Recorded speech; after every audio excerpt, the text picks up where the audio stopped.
बिस्मिल्लाहिर्रहमानिर्रहीम, अस्सलाम वालेकुम वरहमतुल्लाहि वबरकातुहू। कैसे आप सब ठीक ठाक, उम्मीद करता हूँ बिल्कुल हैरियत से होंगे। आज आपको सोबिया बताती हैं कि हम किस चीज़ के ऊपर वीडियो बना रहे हैं। अस्सलाम वालेकुम व्यूअर्स, उम्मीद करती हूँ सब खैरियत से होंगे। आज का हमारा टॉपिक बहुत इंपॉर्टेंट है क्योंकि बहुत ज़्यादा कमेंट्स आ रहे हैं कि रहते आप जर्मनी में हैं, बातें आप स्पेन की करते हैं। जो बहन भाई स्पेन से जर्मनी आना चाहते हैं वो कहते हैं कि आप वीडियोस इस तरह की बताएं कि हमें जर्मनी के बारे में इंफो मिल सके और हमारे लिए आसानी पैदा हो सके।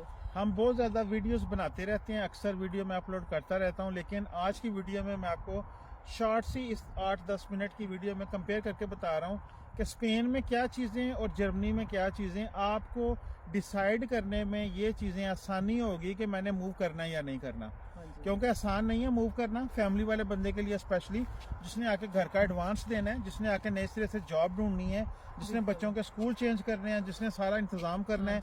15-20 हज़ार यूरो तक आपके पैसे लगते हैं, क्योंकि यहाँ पे घर हाली मिलते हैं सारे, और आपने सारा फर्नीचर, किचन, ये वो हर चीज़ करना होता है। बहुत बड़ा डिसीजन है ये, बहुत जिंदगी का बहुत बड़ा डिसीजन होता है। अच्छा, चलते हैं वीडियो की तरफ। सबसे पहली बात है कि मैं जो बातें बता रहा हूँ ये पासपोर्ट के साथ हैं।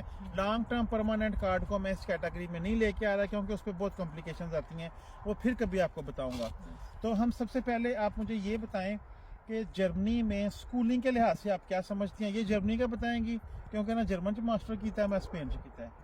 दसें स्कूलिंग यही कहूँगी कि स्पेन की निस्बत इधर निज़ाम जो है ये बेहतर है, क्योंकि स्टडी भी अच्छी है, स्टडी का कोई फीस नहीं है। अगर 3 किलोमीटर आपने दूर किसी स्कूल में जाना है तो वो आपको बस का कार्ड भी देंगे। आपको बताता हूँ, देखें जो जर्मनी है ना, जर्मनी में ये है कि आपका 10वीं तक रियल शूले और स्पेन का एसो क्वात्रो एक ही है, हर चीज़ फ्री है। हाँ जी। यहाँ पे 10वीं तक कोई पैसे नहीं मिलते स्कूल के एक्स्ट्रा से, या उस बिल्डिंग या फॉर्मेशन प्रोफेशनल जैसे स्पेन में होता है। स्पेन में हालांकि बेका मिलता है, एसओ वाले बंदे स्पेन में बेका ले सकते हैं बच्चे, अगर उनके नंबर अच्छे हैं, सब्जेक्ट सारे वो क्लियर करें तो साल के बाद 1400-1500 यूरो मिलता है। यहाँ पे नहीं मिलता, लेकिन यहाँ पे पर मंथ बच्चों को 255 यूरो मिलते हैं, और वो पहले दिन से लेके उनकी 18 साल उम्र होने तक मिलता है। उसके बाद आ जाता है बेचेरातो, जो स्पेन में 11वीं 12वीं 13वीं 14वीं, बेचेरातो प्रीमारी और बेचेरातो सेकेंडारी हो। यहाँ पे हम उसे कहते हैं जिम्नाजियम और कहते हैं फाहा बीटू है। यहाँ पे उसके एक्स्ट्रा पैसे नहीं मिलते, लेकिन बच्चा अगर 18 साल प्लस हो गया है तो उसके जो पैसे लगते हैं ना 255 यूरो, किंडरगार्टन प्लस उसमें और पैसे ऐड हो जाते हैं, उसकी पढ़ाई के उसको मिलते रहते हैं पैसे 25 साल की उम्र तक। अब आप आ जाएं फॉर्मेशन प्रोफेशनल, जो बच्चे स्पेन में ज़्यादा नहीं पढ़ सकते, जो कहते हैं हमने पढ़ना नहीं है। मेरा भी आजकल माइंड यही हुआ है कि अगर बच्चा प्रैक्टिकल करने वाला है, लड़का कोई ज़्यादा डॉक्टर इंजीनियर वाली साइड पे नहीं जाने वाला, तो एक अच्छी सी लाइन लेके इलेक्ट्रॉनिक की, जो गाड़ियों के आजकल इलेक्ट्रिक गाड़ियाँ आ रही हैं, सोलर वाला सिस्टम है, या और भी कोई प्रोफेशनल लाइन लेके, ज़्यादा बेहतर है। स्पेन में फॉर्मेशन प्रोफेशनल में कोई पैसा नहीं मिलेगा, 3 साल का कोर्स है या 2 साल का है।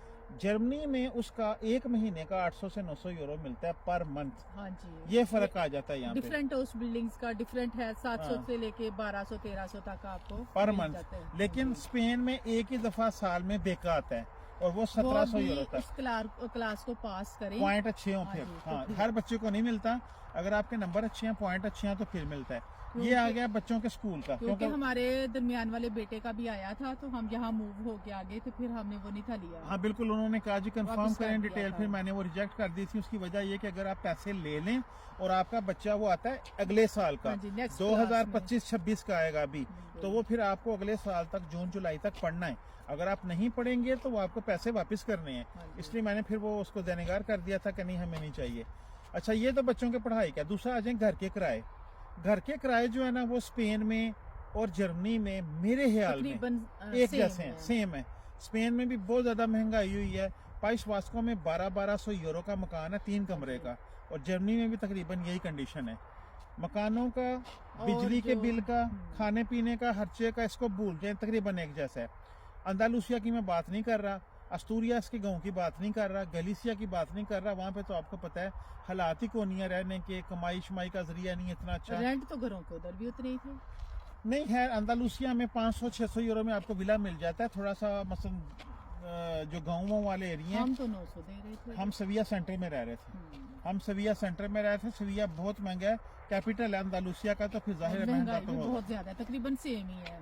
आ जाते हैं कमाई की तरफ। यहाँ मसला आता है, स्पेन में जॉब्स का बहुत मसला है। हाँ जी, आपको बड़ी लक है, आप लगे हुए हैं तो लगे हुए हैं पिछले 10 सालों से 1200, 1400, 1500 यूरो तक ये तनख्वाह है वहाँ पे। और अगर जॉब आपकी छूट जाए तो फिर दोबारा ये बड़ा मिलना बहुत बड़ा प्रॉब्लम है, जॉब छूटना। Impossible है। उसके बाद अल्लाह पाक की जात आपको रिज़्क दें, आपका जो लिखा है वो कोई बड़ी छीन नहीं लाख है, सकता, फिर मिल जाती है। लेकिन लक बहुत ज़्यादा वहाँ पे किरदार अदा करती है और जॉब ढूंढना बहुत मुश्किल हो जाता है, भले आपके पास पासपोर्ट है। अब हम जितने स्पेन में रहने वाले लोग हैं हम जानते हैं, अंदालूसिया टोटल मैड्रिड में काम करते हैं उनके बच्चे हैं जो, हाँ जी, ठीक है ना, या पाइस वास्को, थोड़ा सा पाइस वास्को में, लेकिन वहाँ पे भी रेस्टोरेंट टाइप में थोड़ी सी जॉब्स हैं। जो कंस्ट्रक्शन का फील्ड है कोई इतनी हाई नहीं है वहाँ पे, और उसके बाद फैक्ट्रीज वगैरह हैं गाड़ियों की, लेकिन वहाँ पे भी जो बंदे लगे हुए हैं नए सिरे से वहाँ पे जाके जॉब ढूंढना वो पता बहुत है, मुश्किल उधर है। एक फेस्ता लगा था, हम गए थे तो सारे लोग मैड्रिड से ही आए हुए थे। ये अंदालूसिया के हाँ, बिल्कुल, मोस्टली बिल्कुल। लोग जो है ना, ये मैड्रिड में जॉब्स के लिए या स्टडी के लिए बिल्कुल। चले जाते हैं। जर्मनी में ये चीज़ है, जर्मनी में आपकी जॉब खत्म हो रही है ना, आपको पता चल गया मेरी जॉब खत्म हो रही है, खत्म होने से पहले पहले आप जॉब अरेंज कर सकते हैं। यहाँ पे कुछ भी ना हो, यहाँ पे इतनी ज़्यादा एजेंसीज हैं। बस नुकसान ये होगा कि अगर 18 यूरो पर आवर आपको पैसे मिल रहे हैं ना, तो एजेंसी की वजह से आपको 14 यूरो 15 यूरो मिलेंगे, ठीक है ना। वो 3-4 यूरो पर आवर आपके ले लेंगे, लेकिन 4-5 महीने आप एजेंसी के साथ काम करेंगे तो फिर क्या होगा कि आप डायरेक्ट कंपनी के साथ काम कर हाँ सकते जी, हैं। अगर आपकी रेपुटेशन अच्छी हो, हाँ। आप वर्क सही करें तो वो आपको डायरेक्ट ले लेंगे। मेडिकल का जो निज़ाम है यहाँ पे भी वही है। स्पेन में अच्छा इसलिए है कि स्पेन में मैंने 1-2 साल आलता चला लिया ना अपना, सगुरिदा सोशल का आलता पे कर लिया है, पूरी ज़िंदगी मुझे वहाँ पे वो फिर दोबारा एक्टिव करने की ज़रूरत नहीं है। मेरा तरहता सैनिटारी है ना जो, वो बिल्कुल एक्टिव रहता है। लेकिन जर्मनी में ये चीज़ प्राइवेट है, जर्मनी में ये थोड़ा टफ है कि आप अगर काम नहीं कर रहे, अगर आपका आर्बाइट सेंटर कवर नहीं कर रहा, तो होता क्या है कि आपको अपनी जेब से 250 यूरो क्रंकन कासे की फसूशिरंग पे करनी पड़ती है। जिस तरह सैनिटारियो स्पेन का वो बिल्कुल फ्री है, लेकिन यहाँ पे वो चीज़ नहीं है। लेकिन इसके अलावा ट्रीटमेंट जो है वो बेहतर है यहाँ पे। ट्रीटमेंट बेहतर नहीं मैं कह सकता, मैं ज़ाती तौर पे कहूँगा सेम ही है। वहाँ पे भी आप उर्हेंसिया में चले जाएं, 4-4, 5-5, 6-6 घंटे आपकी बारी नहीं आती। यहाँ पे भी मुझे मेरा तो इत्तेफाक जब हुआ भी एक वास्ता दफ़ा, पड़ा है तो बड़ा अच्छा ट्रीटमेंट हुआ सब कुछ। पॉसिबल है बुढ़िया ने छोटी ट्रीट कर देंगे और मैं तो जिंदगी होना का भाई जी वो नुकर से भाई आहो, अपॉइंटमेंट भी उसी वक्त की मिल जाती है। आप जो कभी बात कर ऐसा रही हैं हुआ ना, ही आप नहीं। जो बात कर रही हैं वो डेली बेस पे कर रही हैं। जो नॉर्मल डॉक्टर हैं, मेडिको दे ला फैमिलिया, जो हम नॉर्मल, मैं बात कर रहा हूँ उर्हेंसिया की या हॉस्पिटल की या किस तरह की चीज़ों की, वो बहुत टफ होती है यहाँ पे। और उसकी वजह पता क्या है कि यहाँ पे जो क्रंकन कासी है ना, उनका अमला कम है, स्टाफ की बड़ी कमी है। बाकी और कौन सी चीज़ है, हाँ, गाड़ियों की इंश्योरेंस जो है, एक गाड़ी का खर्चा स्पेन में 1 साल का जो खर्चा है ना इंश्योरेंस का, वो तकरीबन 350, 400, 450 यूरो मैं पे करता रहा हूँ अपनी गाड़ी का। 3 महीने की इंश्योरेंस 280 यूरो अब मेरी हुई है। 8 महीने बाद पहले थी 340 यूरो। फिर मुझे एक बंदे ने एक तुर्को बताई कि अपने किलोमीटर कम करो इसमें, और ये ना शो करो कि प्राइवेट खड़ी कर रहे हो, या उस वजह से आके आप मेरे ख्याल में 260 यूरो हो गई है 3 महीने की। अब 260 यूरो 3 महीने की कहाँ पे, और साल की 400 यूरो इंश्योरेंस कहाँ पे। रिपेयर बहुत मेंटेनेंस यहाँ पे ज्यादा है, गाड़ी की महंगी है। ऑयल चेंज करवाना ना, ऑयल फिल्टर, तो आपको 80 यूरो 100 यूरो पे करना पड़ जाएगा बंदे को। और वहाँ पे स्पेन में मैंने 35 यूरो दे के ऑयल फिल्टर ये उस तरह की चीजें चेंज करवाई हुई हैं। हाँ जी। बाकी कुछ ग्रोसरी का चीजें बता दें। कि महंगी हैं, कुछ सस्ती हैं, लेकिन ग्रासरी जो है, घरेलू रोजमर्रा की अखराजात, वो सामान किचन का, वो तकरीबन सेम ही है। हाँ, वो बाकी same है। यहाँ पे मूव होने में जो सबसे ज्यादा बड़ा प्रॉब्लम आता है ना, लैंग्वेज स्पेन की भी खराब है, जर्मनी की भी लैंग्वेज, जिसने पहली दफा सीखनी है ना, वो चाहे जिस मर्जी मुल्क की सीख ले, लेकिन ज्यादा तो जिसने यही है ना, स्पेनिश सीखी है ना, जर्मनी फिर में उसके लिए मुश्किल है। जर्मनी में आना कौन सा आसान है। यहाँ पे तो हम वो लोग आ रहे हैं ना जो स्पेन के पासपोर्ट लेके या पुर्तगाल के या इटली के पासपोर्ट लेके, जर्मनी कौन सा फैमिली वीजा दे रहा है। यहाँ पे आना तो आसान है ही नहीं। और ये भी मैं इंशाल्लाह अगली नेक्स्ट वीडियो में बताऊंगा कि डॉक्यूमेंट्स मिलने की तो ऑप्शन ही कोई नहीं मौजूद। हाँ जी। तो वो फिर आपने कहाँ से लेने बहुत हैं? मुश्किल है। बात तो हम ये जर्मनी की कंपैरिजन इसलिए कर रहे हैं कि हम यहाँ पे आते हैं दूसरे यूरोपियन कंट्रीज के पासपोर्ट लेके। हाँ जी। जर्मनी ने ऐसा कोई पॉइंट नहीं। डायरेक्ट आना पाकिस्तान से या इंडिया हाँ, से वो बहुत स्टूडेंट मुश्किल वीजा है, है। वो स्टूडेंट वीजा है, लेकिन सबसे बेस्ट उसके है। बाद फिर फैमिली को सपोर्ट करना, अपने डॉक्यूमेंट्स कंफर्म करना, पीआर तक पहुंचना। वो मेरे साथ वहाँ पे जहाँ पे मैं जॉब करता हूँ बहुत सी इंडियन लड़कियाँ, पाकिस्तानी लड़कियाँ, और यकीन करेंगे वो बताती हैं कि हमने 7-7 8-8 साल हो गए हैं पीआर लेने तक, हमें एक दफ़ा समझ आ गई है कि ज़िंदगी होती क्या है। और अब किस स्टेज पे वो जर्मनी रहने के पे राज़ी नहीं है। तो जब जैसे जैसे आपको पता चलता है ना डॉक्यूमेंटेशन का, यहाँ की डॉक्यूमेंटेशन में बहुत ज़्यादा प्रॉब्लम है, और प्रॉब्लम रिक्वायरमेंट्स बहुत ज़्यादा है। अगर आपके पास पासपोर्ट है फिर कोई मसला नहीं है। इतनी रिक्वायरमेंट या सख्ती ना करें फिर तो वो पुर्तगाल की तरह, स्पेन की तरह हर दूसरा बंदे मुंह उठा के इधर आ जाए। फिर फिर ये हर मुल्क का कानून है, कायदे जिस कानून है तरह अपने। जिस तरह आजकल अमेरिका हाँ ने जी। किया हुआ है कि जिनके पास ग्रीन कार्ड तक है वो अपनी छुट्टियों पे वापस आते हैं तो एंट्री नहीं दे रहे। हर मुल्क का अपना अपने कानून है, हाँ उसमें हम जी। इंटरफेयर नहीं कर सकते। हाँ जी, एक और बात है लास्ट बात, हाँ जी, वेदर। हाँ वेदर का मैं कहूँगा कि स्पेन का बहुत अच्छा है, मुझे बड़ा पसंद है। 3-4 जगह पे इसको समंदर लगता है। जो बार्सिलोना वाली साइड है, साउथ स्पेन है, आपको पता है वो पूरी दुनिया में मशहूर है, अंदालुसिया, और पूरी वो जो कोस्टा देल सोल है, वो पूरी लाइन जितना भी अलिकांते मालागा आगे तक। जर्मनी में सिर्फ हैम्बर्ग हैनोवर वाली साइड पे समंदर लगता है, बड़ा ठंडा इलाका है। हम रहते हैं हेसन में, राइनलैंड फॉल्स में, जहाँ पे फ्रैंकफर्ट आता है, जहाँ पे स्टुटगार्ट के पास नहीं, स्टुटगार्ट से हम 2 घंटे की ड्राइव पे हैं। तो यहाँ पे मौसम बड़ा प्यारा है।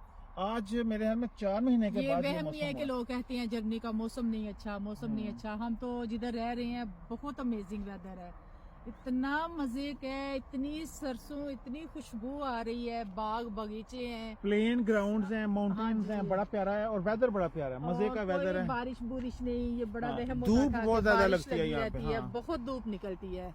ये तो 2-3 दिन हुए हैं या क्लाउडी सा हो गया स्पेन है। में पाइस वास्को में बहुत ज्यादा एलर्जी से मैंने, इससे ज्यादा बारिशें तो बिलबाओ में होती है, बिल्बा में भी बहुत ज्यादा बारिश होती है, बहुत वो मौसम भी वहाँ पे बारिशें ऐसा होती है। लेकिन आपको पता और है कि एलर्जिक वेदर है वहाँ जो पे। सेंट्रल स्पेन है ना, वो सेकिया, हाँ। वो जो है ना कहत साली, उसके से 2-4 है। हाँ जी। जितना आपका सेंट्रल स्पेन, आप नक्शा बिल्कुल। खोले, सेंटर में सिर्फ वो तो मैड्रिड है, ये लाल पहाड़ियाँ और वो मैड्रिड brown मैड्रिड दरख्त, है। हर मैड्रिड चीज़ से है। 4 घंटे जाना है तो कोई और शहर आना है, हाँ बादाहोस आ जाना है, इस साइड पे वो फिर आएगा अंदालुसिया आ जाएगा, दूसरी साइड पे आप चले जाएं सारागोसा आ जाएगा, ऊपर चले जाएं तो जनाब अस्तूरिया का सारा इलाका, संतांदेर वगैरह है। सेंटर में तो वो सारा खुश्क है और ड्राई हुआ हुआ है, और बहुत ज्यादा पानी का मसला पूरे यूरोप में शुरू हुआ है। हमारे 2 जवान वो देखें घूम रहे हैं, उनको दिखाएं जरा, ये यहाँ पे मौज है जरा। खैर स्पेन में भी बड़ी अच्छी लाइफ है, बच्चों के रिलेटेड देखें माशाल्लाह घूम रहे हैं, सैर कर रहे हैं। आज मैंने इनको कहा यहाँ लेकिन पर, अल्लाह का शुक्र है जिधर भी कोई रहे सुकून हो, खुशी हो, नहीं सेहत सही हो। मैंने फाइनली बहुत देर के बाद अब मेरा दिल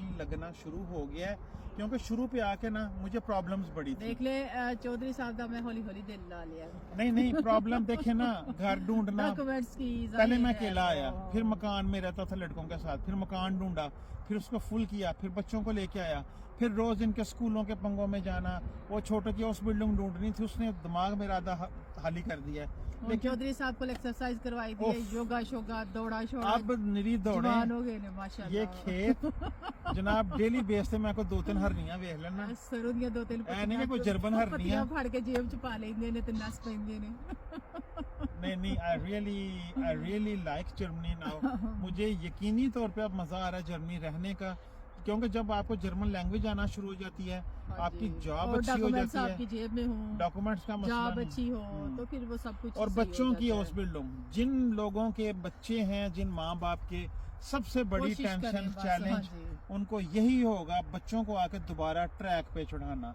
मेरी नज़र में अगर कोई मुझसे पूछे ना द टॉप चैलेंज आपने क्या फेस किया है, तो मैं ये कहूँगा बीइंग ए फादर, दोबारा से बच्चों को अपने ट्रैक पे चढ़ाना मेरे लिए और सबसे हाँ मुश्किल जी, है। ये भी है कि जितनी मर्जी कोशिश कर लो ना, वो ट्रैक पे नहीं आ सकते जब तक अल्लाह का हुक्म ना हुक्म नहीं, हो। बिल्कुल बिल्कुल। मोबाइल छुड़वाना, आप ये देख ले कि आप बच्चे का मोबाइल छुड़वा के दिखाए नहीं जरा। ट्रैक वो कम ही होगा, अल्लाह की तरफ से हिदायत आए वो ट्रैक हो रहा है। तो वो ही छोड़ेगा, या उस बिल्डिंग भी ऐसे ही मिलनी है। मैं जब वो अल्लाह का बात कर रहा हूँ ना हुक्म कि वो होगा। तो अल्लाह पाक का ऐसे हुक्म तो हाँ होगा, जी। सारा कुछ होगा, बच्चे फिर मोबाइल। हम अपनी बात करें ना, मेरी बात सुने यार, जब मैं था ना इनके दौर में, ये सरूं ਇਹ ਕਣਕਾਂ ਤੇ ਇਹ ਗੁੱਡੀਆਂ ਤੇ ਬਾਬਿਆਂ ਦੀਆਂ ਗਾਲਾਂ ਤੇ ਅਮਰੂਦਾਂ ਦੇ ਤੋੜਨਾ ਤੇ ਇੰਜ ਮਾਰਨੀ ਹੁਣ ਛਾਲ ਤੁਸੀਂ ਉਹਨਾਂ ਨੂੰ ਖਿਲਾਉਂਦੇ ਨੇ ਜੋ ਪਿੰਡ ਦਾ ਕਤੂਰਾ ਸਾਂ ਚੋਰੀ ਕਰ ਲੈਣਾ ਮੁਰਗੀਆਂ ਦੇ ਆਂਡੇ ਕੱਢ ਲਿਆਉਣੇ ਤੇ ਹੁਣ ਬੱਚਿਆਂ ਨੂੰ ਉਹ ਚੀਜ਼ नहीं मिल रही अब बच्चों ने ये कुछ करना है वो एक अलग टॉपिक है लेकिन बच्चों को स्कूल में एंटर करना उनके निज़ाम पे उनको सारा वो लेके एक दफ़ा फाइनल कि हाँ जी बच्चों का पता चल गया कौन सा स्कूल है क्या क्लास है मुझे दुआ में याद रखिएगा मिलूंगा आपको मैं फिर किसी अगली वीडियो में तब तक के लिए इजाजत दीजिए हमारे चैनल को लाइक शेयर और सब्सक्राइब करना नहीं भूलिएगा अनकरीब मैं आपको बताऊंगा इनका नया चैनल टिकटॉक पे आया है अल्लाह हाफिज मेरी बाँह की हुई है चलो बात दसांगा बिल्कुल नहीं बता रहा अल्लाह हाफिज मैं आप फॉलोवर लेके दूंगा अल्लाह हाफिज